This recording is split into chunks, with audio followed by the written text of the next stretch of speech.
Hi, this is Shinchan. So in the today's tutorial, we will be actually having a look at the ensembles. In the last tutorial, we have learned a bit about the support vector machines and in turn support vector classifiers. Now we will use that particular classifier in an ensemble, right?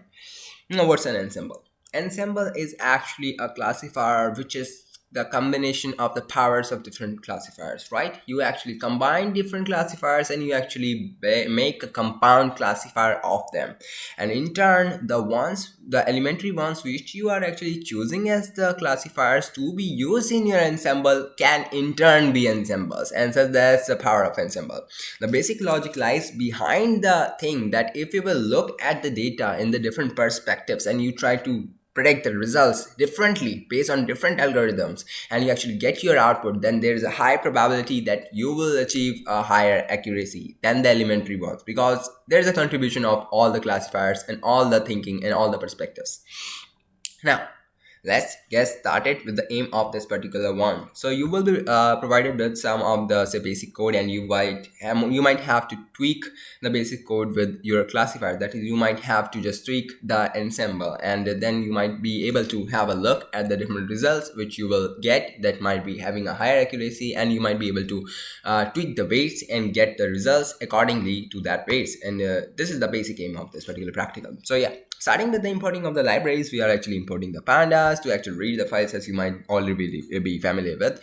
Then we are using numpy as np, which is actually having an alias of say np to actually work with the arrays and the arrays. And then we have the matplotlib.pyplot as plt, which is actually imported to plot the graphs. Then we have the cborn, which is an awesome library for plotting graphs too, which the PyPlot is actually not able to provide. Now, we are mounting the drive with these two lines of code. You can also go here, click this particular button to actually mount the drive. Sometimes it actually mounts the drive automatically, otherwise it actually asks for the code.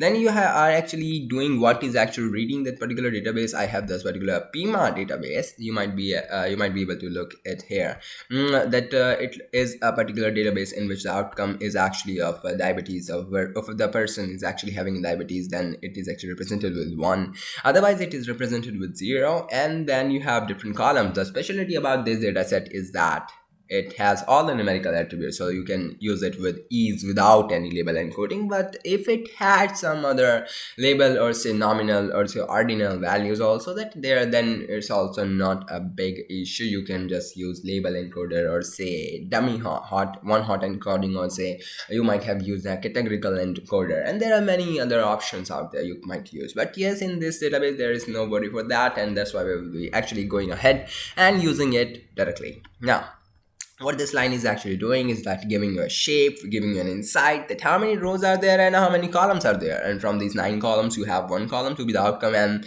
the rest will be coming into your x variable. That is actually your features, that is other features, that is independent ones, which will predict your independent one, and the dependent one is actually your outcome. So these are the particular values which will be actually having a value. Now there's a thing that is the value are actually not scaled, so there's an intuition that you might also need to scale them. So firstly, let's actually have a look at the first 5 values of this particular database using the pima.head. Otherwise you might also have a look at the last 5 values. Now why do we used to do it? We used to do it to actually get an insight of that particular database, that how it looks like and what I might be needing to do. Now here you actually can have a look at the data types, which are actually float and integer. You can also have a look at their too, but if it is a large database, then doing this is actually useful. Then you can actually have a look that if there are not any null values in the database, because they will infer in their accuracy if you will actually feed them. Otherwise you will also need to do some pre-processing to just replace those null values with say median or say mod or say mean. That's actually a kind of pre-processing needed, but this is a perfect database. So yeah, we can actually go ahead and look that there are no null values. As null function actually returns you an array of say 1 and zeros, 1 for those values which are actually null, and then when you will actually sum those values, then you will actually get the count that how many of them are actually null. Now this line is actually get from that SNS. If you remember, SNS is actually the C bond instance, and you are actually using its count floor function to actually just print out, say, or the graph of the particular counts of the Y labels. That is your outcome. So you can actually have a look that 0 is actually for the class of, say, non-diabetic patient, non-diabetic records, and it is actually reaching a peak here, and then 1 diabetic 1 are actually less. So in this way you can just have a look at the particular distribution of the Y variable, or say counts. Here you are actually just printing out the grid so that you can actually have a better insight about the counts in this small graph even. Then you are actually using the, say, yeah, then you are actually printing those particular values. That is, you are actually having a look at the distribution of, say, all the values. X values actually contain all the X features. That was I was actually talking about, that you will just remove this outcome column and you will get all other columns into, say, your X variable, and here the X variable is actually taken to be X values. Now how you are actually getting, instead of just getting all the values, we are actually dropping that particular outcome column. X is equal to 1 is that you want to drop column wise, and in place is equal to false means you don't want to actually replace those results, and something like that.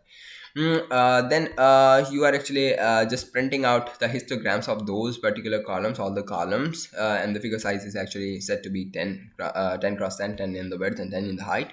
Then you are using the plt.show, that is pyplot.show function, to actually print all those values, and this is in turn printing the 1 2 3 4 5 6 7 8, that is 8 columns, 8 graphs of all those columns which are actually present in your feature set. Next.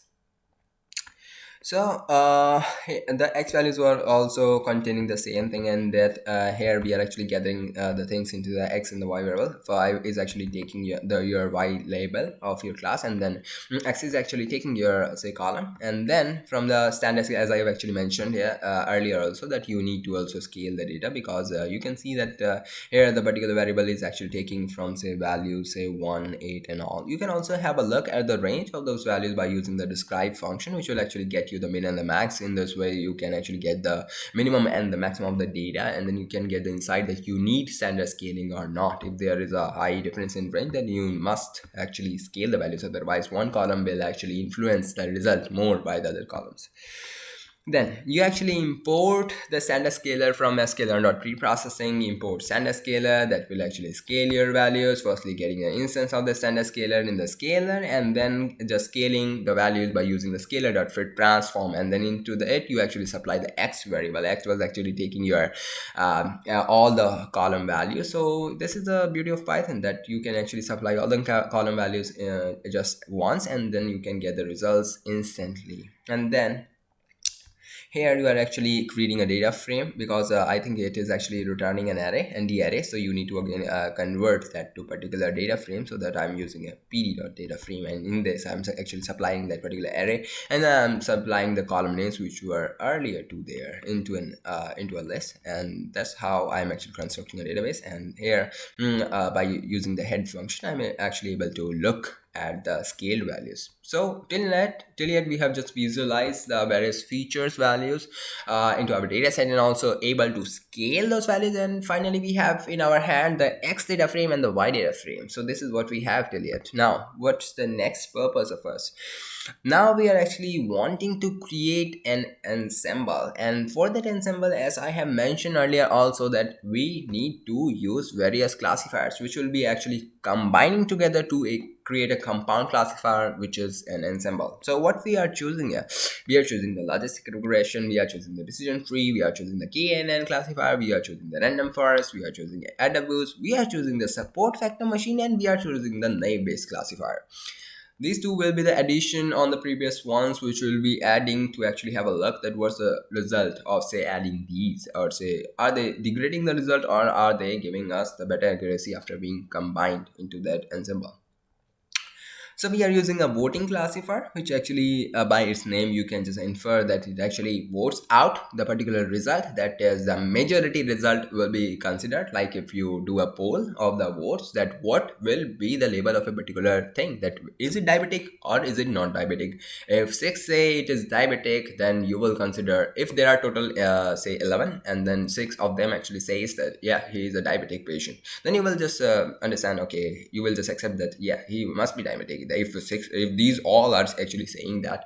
And yeah, in this way you actually consider the voting, and this is the basic idea of a voting classifier.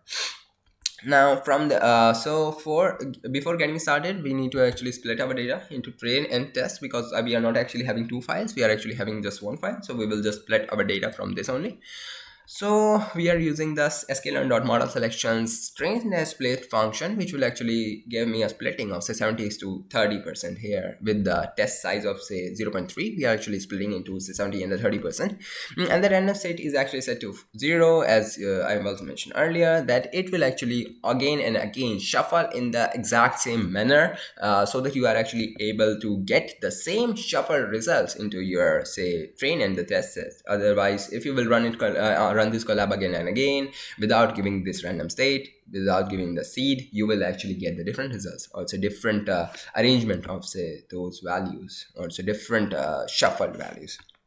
Firstly, for the first model which we have, if you might remember, chosen the logistic regression. So from say sklearn.linear model, I'm actually importing the logistic regression, and without any parameter being initialized, I'm just initializing it simply with the log reg, that is actually logistic regression, and then I'm just simply fitting it. That is logistic regression log reg dot fit x train and y train. It will train very quickly because it is a simple classifier. And then we have the sklearn.metrics. From the sklearn.metrics, I'm actually importing the accuracy score and confusion matrix. Confusion matrix is actually say square matrix, which actually tells you the insight about the true positive and the true negative and the false positive and false negative results. It actually gives you a count from where you can calculate manually also, or you might use already pre-made function that is actually accuracy score and the precision recall. All of them are actually available in the sklearn.metrics. So you can use them, or you can also calculate manually.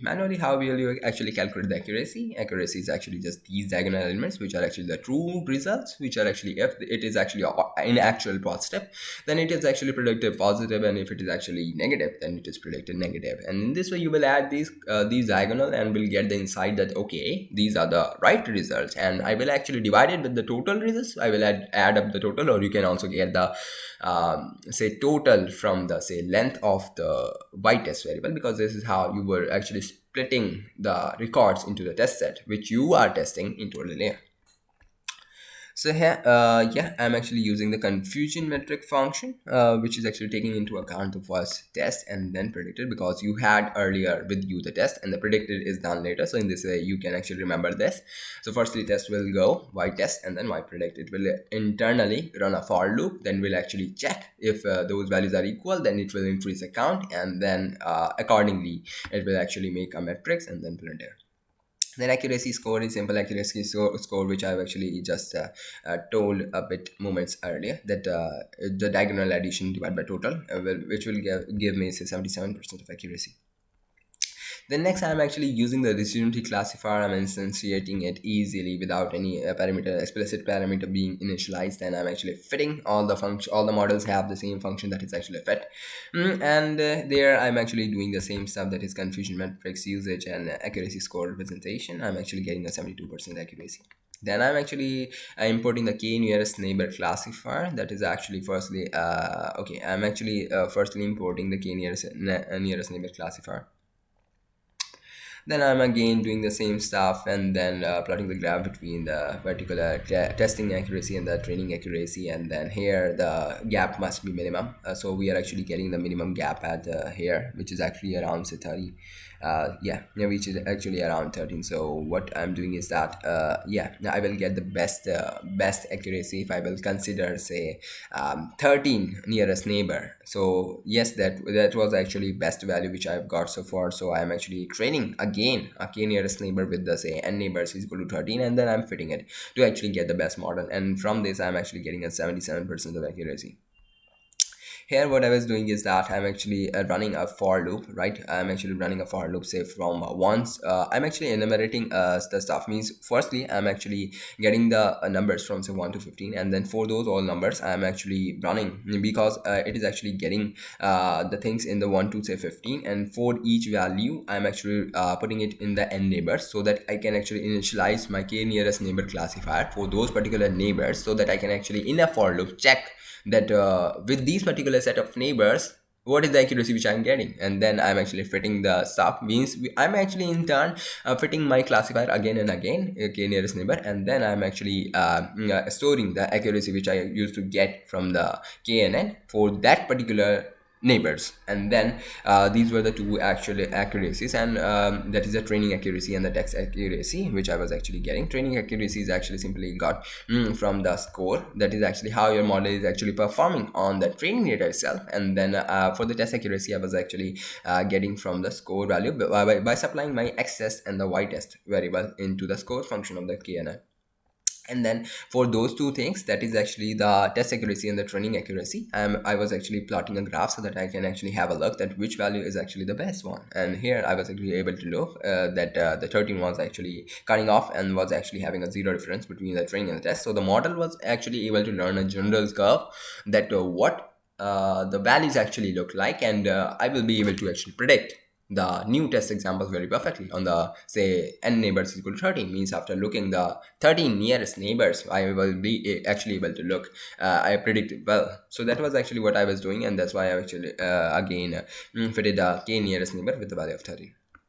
Here I am actually able to get 77% accuracy. I am also able to get good accuracy here at this 14 value, but yes, lesser is actually better, because I have to actually need to look at the lesser number of neighbors. So yeah, if you are actually getting the same accuracy at the higher number of neighbors also, which you are actually getting at the lower neighbors, then you will you choose the lower number of neighbors, so that the competitions are like lesser. Then I have actually imported the random forest classifier, and as I mentioned earlier, the random forest classifier is in turn an ensemble. So from the scalar.ensemble module, you are actually importing the random forest classifier. So what it does is actually create various decision trees, because forest, by the name you can actually infer that it is a forest, and in the forest there are many trees, and there are trees in this particular forest internally. So they all actually use to predict, and they in turn use to do voting and then give you results. Something like that actually happens inside the random forest. You're actually supplying random state of 2, so 0, so that you can actually have a look that say yeah, you can actually have a look at the same results when you run it again and again. So yeah, you are actually fitting the x train and the y train here, and then for the you are doing the predictions here, and drawing the confusion matrix and the accuracy score. Then you are using the Adaboost. Adaboost is also another ensemble which is based on the decision trees. And then here also you are actually using the n estimators to be say 100, because you are actually using the m elementary models inside it. Means 100 elementary models inside it. Then you are actually fitting the x train and the y train. You are getting the predictions, getting accuracy of say 74%. Now you are actually importing the SVC, that is support vector classifier, from the sklearn.svm module. You are actually using a linear function here, and then you are actually using the C value to be say 10, because it was the one which you actually got to be the best one. And then you are fitting the x train and the y train, and then on plotting the scatter function, scatter plot like we did earlier, it doesn't work here. I have just used it to actually show that it doesn't work, because the scatter plot actually plots in 2 dimensions. So here you have say 8 dimensions, so you can't plot that. You will just be able to plot say 2 dimensions, which doesn't give any insight. So we are using the pandas.plotting module, which has actually parallel coordinates as say another function, which actually gives you say parallel plot for say n dimensions. So you can actually draw better insights in the parallel coordinates. You will just supply that PIMA database, and the outcome is actually your class label, which you need to supply. And then here are just some other parameters which you can actually just set to show the different viewing stuff. Means to actually set the different viewing configuration for this particular graph, that is parallel coordinates. Now you are actually getting the predictions from the SVM using the X test variable. I'm actually using the YPRED, and then I am actually passing the Y test and the YPRED to get the accuracy score. I'm actually getting the 78.3% of say accuracy from say support vector classifier. Then I'm using the another classifier, which was our last classifier, that is actually naive based classifier. In the sklearn.naive bias module, it is actually with the name of Gaussian NB, and then I'm actually initializing it, simply fitting it, getting the predictions, and getting the accuracy of say 76%. It is not very much good classifier, but yes, it will be also used or also contribute or might actually produce good results for say some values of say testing set. Then here is our final stuff. We are actually using the voting classifier, right? Voting classifier is actually inside the sklearn.ensemble module, and we are actually importing it. Now the work actually gets started. So in the VC variable, I'm actually initializing my voting classifier with the estimators. Estimator in turns means that which models actually you wanna give it as a parameter on which it will be built. So in the list, I am actually just supplying the particular classifiers which I've actually kept in the variables. So these are the classifiers which and I can actually give any variable name, yeah, with a particular classifier, and it is given in a tuple. And then it is actually, these all classifiers are actually in turn supplied in a list. And there earlier we have these all classifiers, we have added the svm and the name wise with their particular variable and their particular names which we have given as a string. And there we actually have given the voting is equal to soft, and I will actually tell a bit about that, what the voting is equal to soft and voting is equal to hard actually means. Firstly, we are actually fitting the particular data set with the particular data set with our so particular VC, that is voting classifier, with our data set, that is X train and Y table. We will actually call the simple fit function, and internally it will actually fit all these estimators and will get you the results based on the voting which you have selected. Here you have actually selected the soft voting, and soft voting in turn actually means that the probabilistic results which each classifier is actually giving you are considered, right? That's actually the basic meaning of the soft voting, right? In the hard voting, what happens is that they actually round off the value, they actually get you the real class label, and then you actually weight the things accordingly of those class labels, and you get your class label. Something like that actually happens. And in the soft voting, the actual probability with which they are saying that this actually belongs to that particular class, that particular probability is considered in a result. So that's actually the basic difference between the soft voting and the hard voting. Here we are using the soft voting without any weights. That is, we are actually giving the same weights to each classifier. So this is the basics of which is actually happening here. We can also run the predict function from this VC in the same manner which we actually used to use for the simple elementary classifiers, and it will get you the results with the 79% of say 79.6 percent of say accuracy. And one thing to notice is that every time you actually run these stuffs, there will be different shuffling. So yeah, you might get different accuracy. So you might try out different times and get the best classifier out of them. Then here what we are doing is that we are doing the hard voting here. Now you might consider that every classifier is actually giving you in turn the particular final class label which they have predicted by rounding of the probability, and then those particular class labels are being used here with the and also being multiplied with weight. Means whatever the weights which you actually give into this weight parameter as a list will be actually considered for each of the classifiers correspondingly, and then you will actually fit the particular voting classifiers with the X train and the Y train variable, and you will get your particular classifier trained, means ensemble trained. You can get the results, and here I'm actually getting the 78.35%. This is actually in turn lesser than without voting, so it means that I have actually done some mistakes. You might also play around with the different weights of these particular classifiers, that which weight you actually give to a particular classifier actually does matters, and it's a matter of say fact, or say you might also have a look at the different accuracies which you are actually getting from the elementary classifiers, and you might be able to actually get an insight that how you can actually adjust the weights and which classifier to actually give the better weight to actually have the ensemble performing better.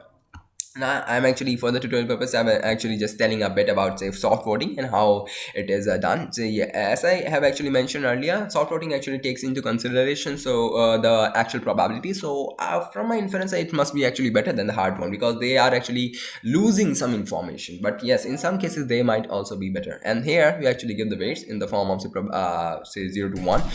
I'm actually giving it in the form from 0 to 1. I'm actually giving the 0.5 to some and 0.8 to some. Which are actually much better. So in this I am actually predicting the results and getting the accuracy. And in the end, you can just predict the results out from the different stuffs which you have got so far. And here, that's what the base of this particular ensemble. Hope you have enjoyed. Thank you so much for watching.